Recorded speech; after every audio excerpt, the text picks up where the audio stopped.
water and calling on all city agencies to create and implement water-saving plans. Officials are working to fix a 2.5-mile-long leak under the Hudson River Basin. That is where a majority of the city's water comes from. The second annual Dia de los Muertos celebration took place in Times Square today.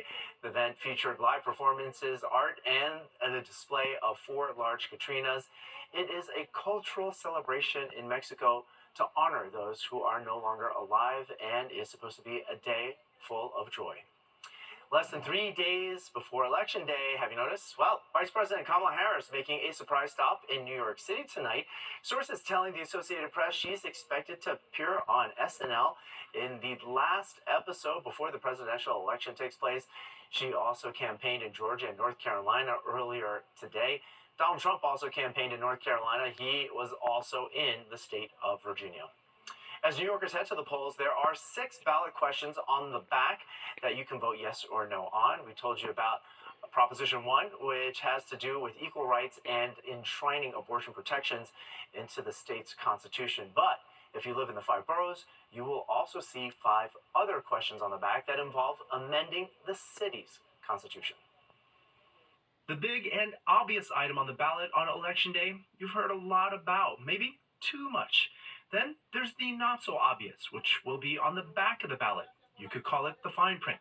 The Board of Elections calls them propositions. These ballot measures are a power grab. City Council member Pierina Sanchez is one of more than 40 elected officials trying to warn New Yorkers about Propositions 2 through 6. While they cover different topics, critics call it a rushed process that is a blatant move by Mayor Eric Adams to tip the balance of power in his own favor. It inserts them into the legislative process in a way that, again, is undemocratic because we're the legislators for a reason. You are the administrator, we are the legislators. That is a separation of powers. The Charter Revision Committee tells Fox 5 their proposals were well thought out and reflect the needs of New Yorkers, and that the process, though short, was not rushed. City council members and advocacy groups, including No Power Grab NYC, strongly disagree, saying if Props 2 through 6 pass, it will lead to more corruption and make the city less responsive to everything ranging from education to public safety. We don't need a mayor's office that is going to try to do all of the functions of government without any kind of checks and balances. That's part of what actually leads to corruption in the first place. Now here's the problem. Most New Yorkers vote in favor of propositions they find on the ballot on Election Day. And critics say studies show right now most New Yorkers do not know about Propositions 2 through 6. So if they are making their decision in the voting booth on Election Day, they're likely to give Mayor Adams exactly what he wants. 2 through 6 are harmful, they're not well thought out, and they change the balance of power here in the city of New York. They're super problematic. So while many will be locked in to see who voters put in the White House on Election Day, in the city, many will also be looking to see if New Yorkers grant the mayor big changes to the city's charter, which is essentially the city's constitution. Well, the propositions will be on the back of the ballot, as we said, with just a short paragraph describing each, so voters are being urged to look at Props 2 through 6 online and to make their decision before heading to the polls. Now, whether you plan to vote early or on Tuesday, there are very specific rules for all of us to follow. This is to ensure that everybody has a free and fair and safe voting environment, which means not wearing any apparel, including hats, that promote a candidate or a party, and do not bring any signs or pamphlets supporting that candidate. We are told those who violate these rules will be escorted out by police. The city has over 1,200 polling sites, and early voting continues through Sunday evening. Now, with just 3 days to go until Election Day, stay with Fox 5 and fox5ny.com for the latest developments during these final crucial days. It's that time again. It is time to change the clocks. Daylight savings ends tonight, and while many Americans agree it's time to stop changing clocks, there's one significant reason apparently it's sticking around. And being full of hot air is a good thing if you're at Macy's and gearing up for the Thanksgiving Day parade. Up next, we've got a sneak peek at this year's balloons.